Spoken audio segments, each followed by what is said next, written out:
great day, great afternoon, great night, just a great time in general when you're watching this video. So today we're doing a review on Agatha All Along. Honestly, I really loved this show. However, I was really upset, kind of like with Multiverse of Madness. There was shit in the trailer that we did not see in the show. Like, there's demons and stuff you see in the trailer that is just not in the show, and other stuff that's missing from the trailer that's not in the show, and it's at least that can be right, like at least if you're gonna give us a teaser on it, at least that could be right. But whatever, I digress on that. This show is honestly really good for what it does set up later, and I'm really excited for what happens in the magical world. However, it is, like I've been saying these past couple of episodes with WandaVision and Multiverse of Madness, I really don't think magic is really taking off for the MCU.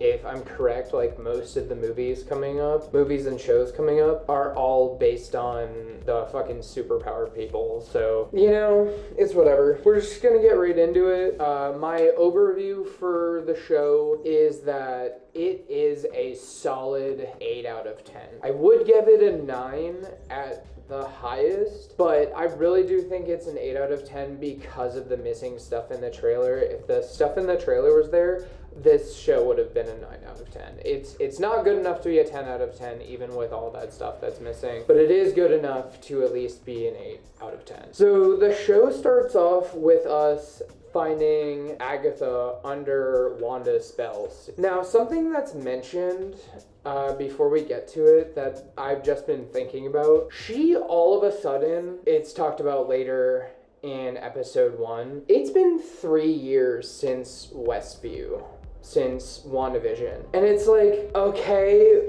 and Wanda all of a sudden started this crime noir shit that starts happening in episode 1. She only just started doing it. So it's like, did Multiverse of Madness just happen? Because I don't know. Like, you actually don't know as you're watching the show. At least to my knowledge, like, there isn't anything I've seen that says that. Because it says at 13 later that teen has, that Westview closes when he's 13. So, I don't know. I don't know when this currently happens, but all of a sudden she just starts kind of waking up from the spell. And it's like, but why though? Is it like really though because Wanda died and she's just stuck in this fuck spell? What is it? Agatha is trapped in Westview. She's this crime noir detective. We get a little bit of mentions of the Wizard of Oz while she's going up to this crime scene. In the crime scene, it looks like Wanda, like, is the corpse. And we get a couple of mentions throughout this episode, and we see a couple of the old Westview characters from WandaVision. It was cute.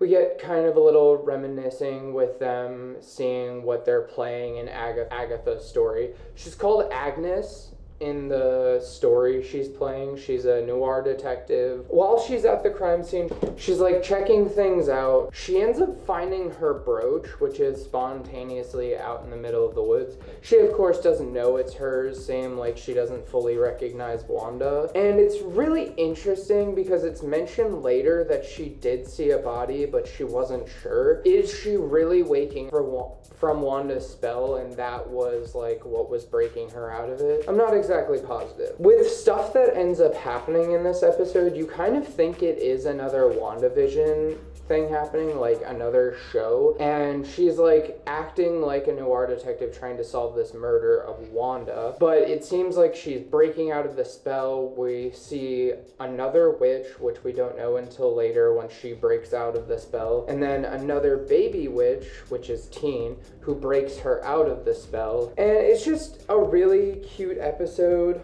We go along, like it's again acting like a noir detective episode, but it's Agatha, and it's just kind of funny to see her be acting this way. Later, as she's like working on the case with the other witch. Teen breaks in, tries to steal her brooch because he's trying to use a spell to wake Agatha. We find this out in a later episode. He wakes her up from it. There's a scene where she pulls out from all the other identities, and we find out a little exposition dump about them being afraid of Wanda. You know, all this stuff that ends up happening in this episode is really kind of funny in my opinion. The ending is basically us finding out that someone, Rio, is sending the Salem 7 after Agatha because she can't kill her. That's basically it. Noir detective released from identity and then attack from this witch and claiming that she's going to kill her. That's basically the first episode. Second episode, we learn about the Witch's Road, gain another character to join us on this quest for the Witch's Road. Now, the Witch's Road is a road that basically gives the witch that succeeds in the road whatever they want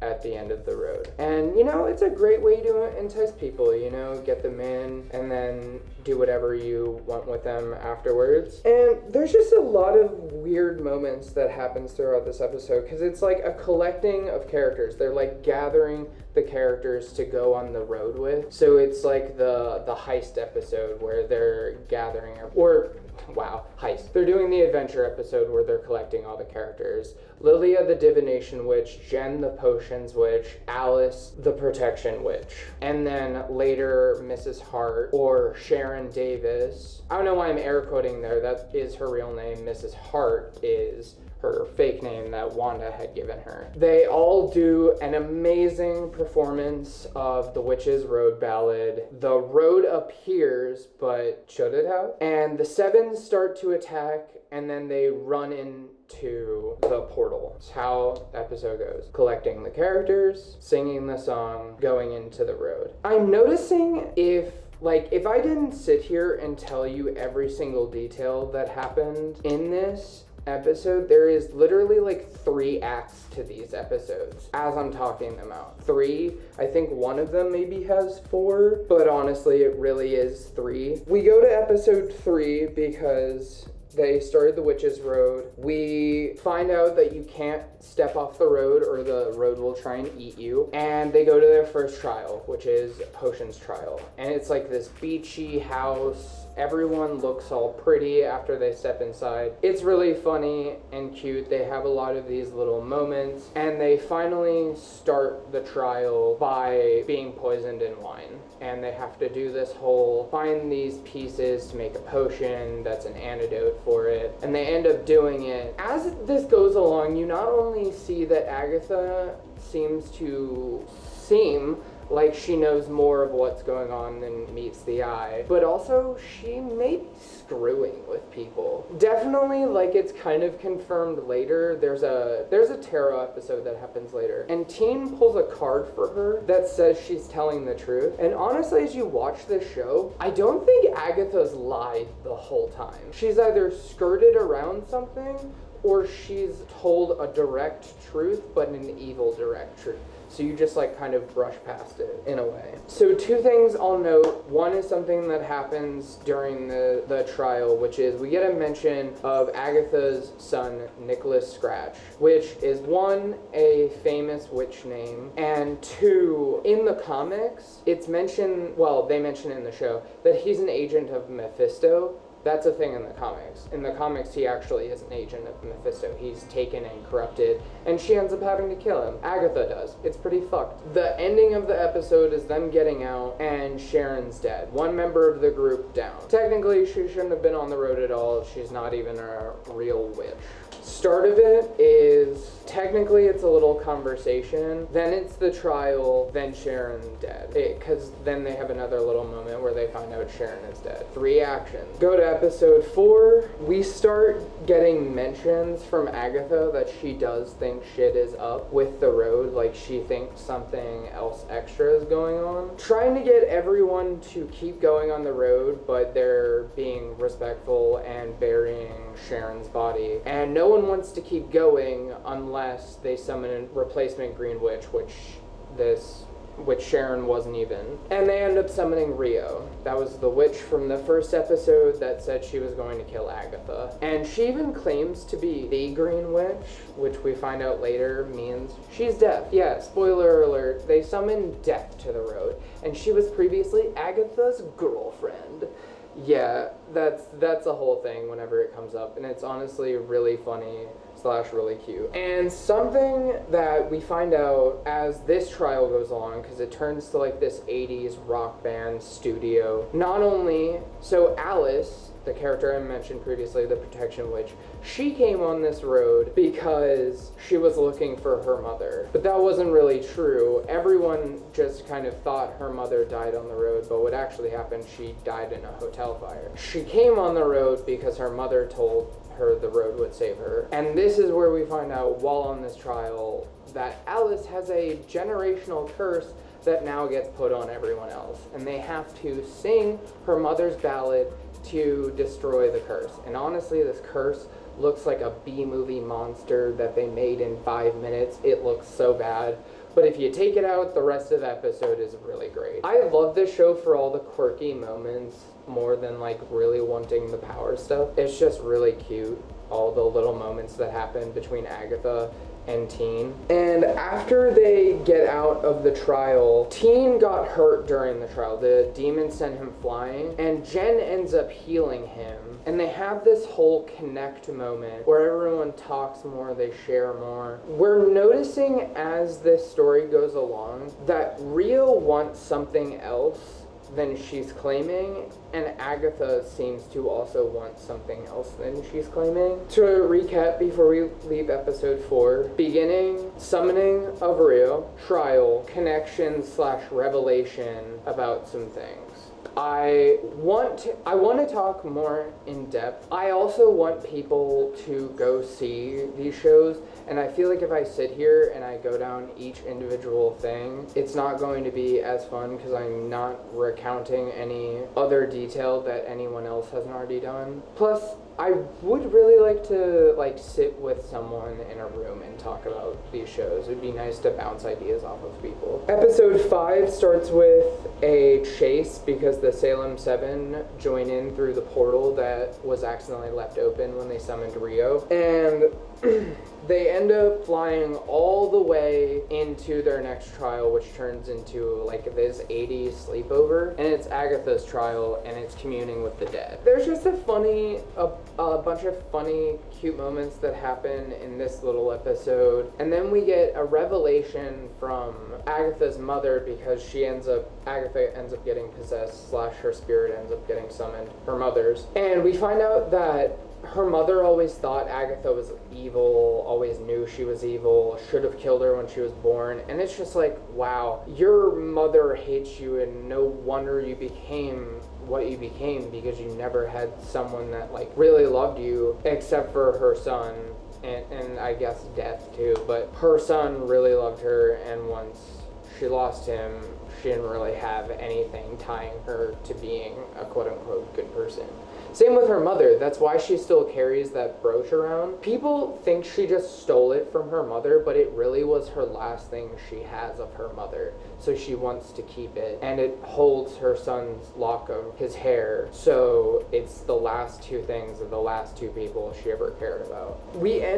This episode ends up ending, it has a double ending in my opinion. So the first ending is when Alice saves Agatha from being possessed again. Agatha ends up taking her magic and killing her. And as she leaves, because everyone hates her again, they were connecting, but everyone hates her again, she does this thing where she looks at the magic, but then it disappears. And I have this theory that she needs enough energy to restart her spark, and Alice didn't have enough, so she can't use that little bit that she got from Alice. So basically it's like casting a spell is like putting out a fire. A whole jar could do it, but she only got like a quarter of the jar from Alice. So it's like not really coming out when she tries to cast a spell, basically. As this episode ends, Billy's because that's who this is, Teen. His magic activates and he mind controls Jen and Lilia to throw Agatha off the road, and then he blasts them off the road, killing them. Then we go to the next episode, we get Teen's origin. We also get the origin of the sigil that's been hiding him through these whole episodes. I forgot to mention that. He's been going by Teen just because he has a sigil that's been hiding his true identity this whole time. We get the origin of who it came from, how it happened. We even find out that Billy met Alice before ever coming on the road because she was the EMT that helped him in his crash. He watched Jen's skincare videos for a long time, and Lily is the one that put the sigil on him. So he already kind of knew basically everyone that was here. I have a theory when Agatha crawls back out, because that's how this ends, is them like confirming a bunch of things. I have a theory that how Agatha got back out is because she had that last bit of magic from Alice, like just the last thing that allowed her to poke back out. Just my little thought there, could be totally wrong. Recap: beginning, establishment of Teen origin, accident that happens, and then Agatha coming out of the hole. We go to episode 7.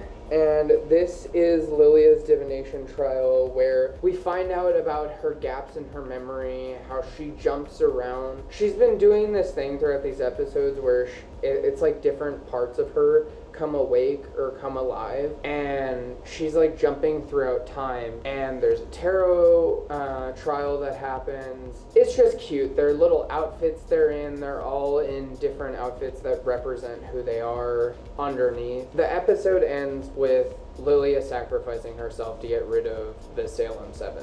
Beginning of the episode, more establishing of Jen and Lilia trying to get to the trial because they're still alive. They're just in this other part of the Witch's Road. Tarot, and then Lilia sacrificing herself. Episode 8, we have Jen finally unbinding and getting her magic back. So fuck yeah, Jen's got her powers back. And then Agatha helps Teen put Tommy's soul into another body, because that's what he's been trying to do the whole time. Basically, she's trying to finish up the road. She's trying to get everyone to get what they want so that way they can get off the road. Because she's starting to be like, oh my god, I know this is fake, this is bullshit, we're gonna die. We just need to start getting this done. The trial ends with Agatha growing a plant, which succeeds in the last trial. The episode ends with a fight between Agatha, Billy, and Death. And she tries to fake sacrifice herself to get Billy to sacrifice himself, and then she just straight up kills herself. And I get it, but also like, I wish the fight would have been longer. I wish there was more things we got to see. And like, again, the next episode is the last episode, and I honestly thought this whole show was really good. There's just not much to talk about unless you're watching, because otherwise I'm telling you all the details instead of letting you experience them. That's another reason why I would rather have someone across from me that I can talk about it with, because I just feel like otherwise I'm just telling you what is exactly happening versus letting you experience it. The end of this episode, so it goes trial, fight, and then Billy realizes he's the one that created the road. That's a whole thing. It ends with a little jump scare from Ghost Agatha, but the beginning of the last episode is Agatha confirming to Billy that he made the whole thing, and they talk about it, they process things, and Agatha's a ghost now. Ghost being his guide, basically. Not yet, but basically already. He tries to then banish her, and then the episode and the finale is him just closing the Witch's Road and memorializing the women that died in there. And my final take on this whole show is I wish it was longer. I wish we were getting more of it. It says there's going to be a season 2. Oh, I did forget. I totally didn't say it. She has her son in the last episode. That's the beginning, is her origin with her son, then them talking, then him trying to banish her, then it ends with him doing the memorial. And I think this show is a lot better than it seems. I think the big problem it has is that a lot of things were cut from the trailer, and I also think we just should see more of the magic than we do already. And hopefully we do, especially now that Jen has her magic back, because she's the herald of Man-Thing. And if you know anything about Man-Thing, he's like the Green Man, basically. He's nature itself. I'm so excited. But yeah, that's it for me, guys. I hope you like this. Peace.